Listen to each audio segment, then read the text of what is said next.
집안에 흉사가 닥친다.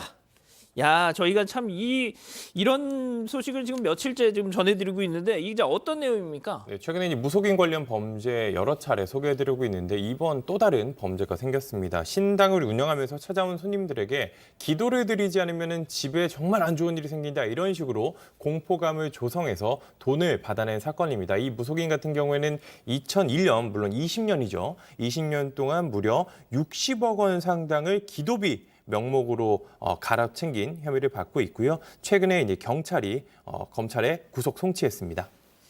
자, 뭐 그런 얘기가 있더라고요. 지갑을 열게, 남의 지갑을 열게 하는 가장 효과적인 방법이 바로 공포다. 공포감을 자아내게 하는 거다. 자, 이 사람도 보니까 이 광고를 보고 점을 보러 온 사람들에게 집안에 너 이거 안 하면 너 정말 큰일 난다. 너 뭐 갑자기 획 하고 죽는다. 뭐 지금 뭐 거의 그런 거 아니에요 지금? 네, 흔히 공포 마케팅이라고 하잖아요. 그런데 그 정도를 넘어서 거의 악담을 늘어놨습니다. 지금 보시면 집안에 흉사가 닥친다, 남편이 빨리 죽겠다 이렇게 말하잖아요. 저희 취재진도 이야기 들어봤더니 한 사람에게만 여러 가지 말을 했더라고요. 뭐 이혼을 해도 골백 번은 더 했을 거다.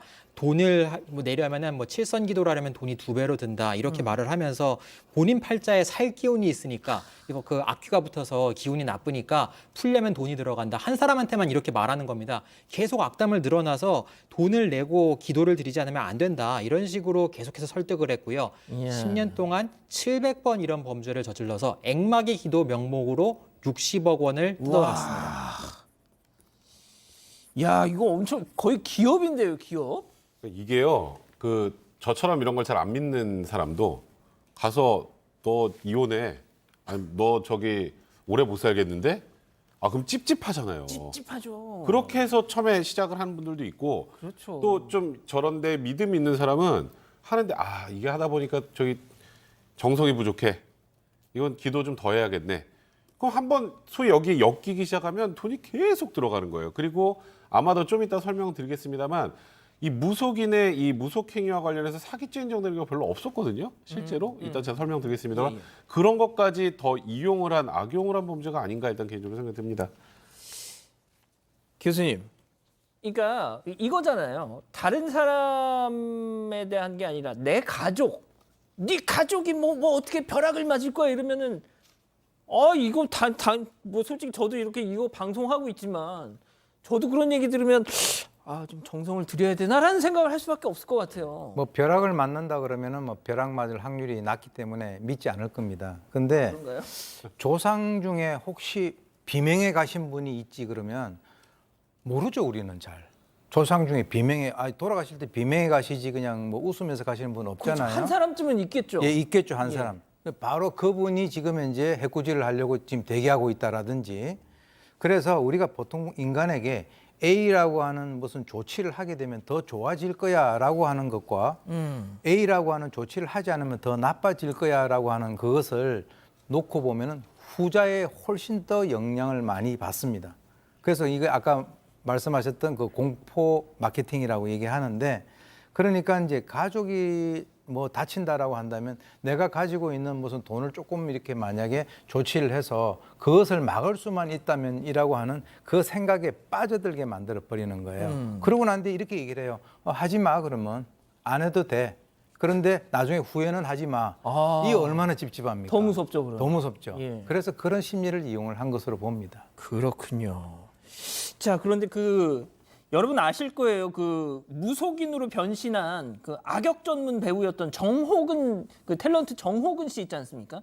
그분이 얼마 전에 방송에 나와서 한 걸 제가 얼핏 봤었는데 굿 1회당 굿 한 번 하는데 기본 비용이 한 1,000만 원 정도.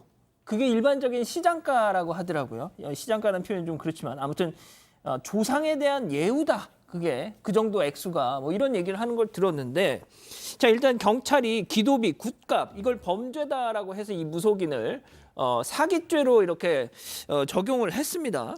근데 어제 그 양지열 변호사 나오셔가지고 네. 그런 말씀하셨는데 이런 굿 또 뭐 이 정서 기도 이게 뭐 가격이 딱 진짜 있다면서요. 근데요, 그러니까 지금 말씀하셨던 것처럼 뭐 정가 1,000만 원, 뭐 정가 100만 원 이렇게 돼 있지는 않잖아요. 그렇죠. 예. 그래서 이게 통상 이런 무속인의 행위와 관련해서 사기죄로 기소가 되는 경우는 굉장히 많은데 유죄가 나오는 경우 생각보다 많지는 않아요. 왜냐하면 저기 초에 그냥 저기 사주 봤는데 사주 다 맞나요? 뭐 어추 그냥 자기가 끼워 맞춰도 맞는 것 같다고 하는 분들이 있어도 잘 안 맞아요. 그럼 다 사기죠.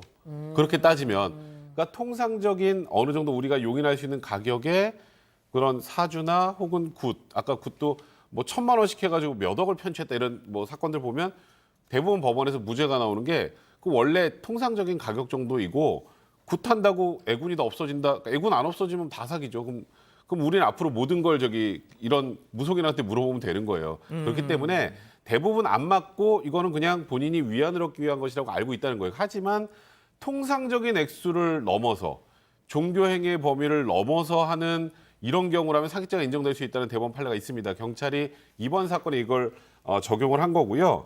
이제 어디다 돈을 썼는지 좀 봤더니 본인 뭐 연인에게 명품 가방 사주고 명품 시계 사고 이런 것들을 소비를 했다면 이렇게 공포 마케팅을 통해서 돈을 편취해서 사적으로 사용하려고 했구나라는 것을 추정할 수 있다.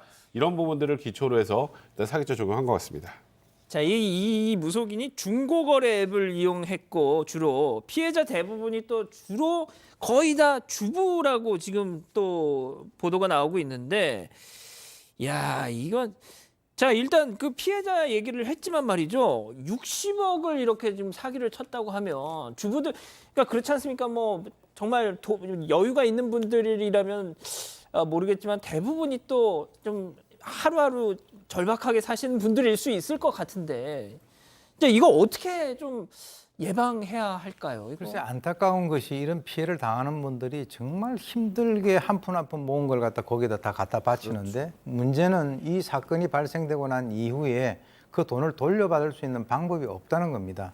그러니까 제가 볼 때는 그냥 보통 이제 이런 표현을 하죠. 기가 얇다라고 그러죠. 남이 뭐라고 얘기하면 금방금방 이렇게 거기에다 쏠리는데, 그냥 내 인생 내가 주관을 해서 살다가 그냥 간다. 이렇게 좀 큰 방향을 설정하시면 옆에서 이런저런 얘기에 아예 귀를 기울이지 않는 것이 가장 핵심입니다. 일단 기울이게 되면 그때부터는 마음이 약한 분들은 거기에 사기에 걸리게 될 수밖에 없습니다. 알겠습니다. 자, 여기까지 오늘 인물 알아봤고요.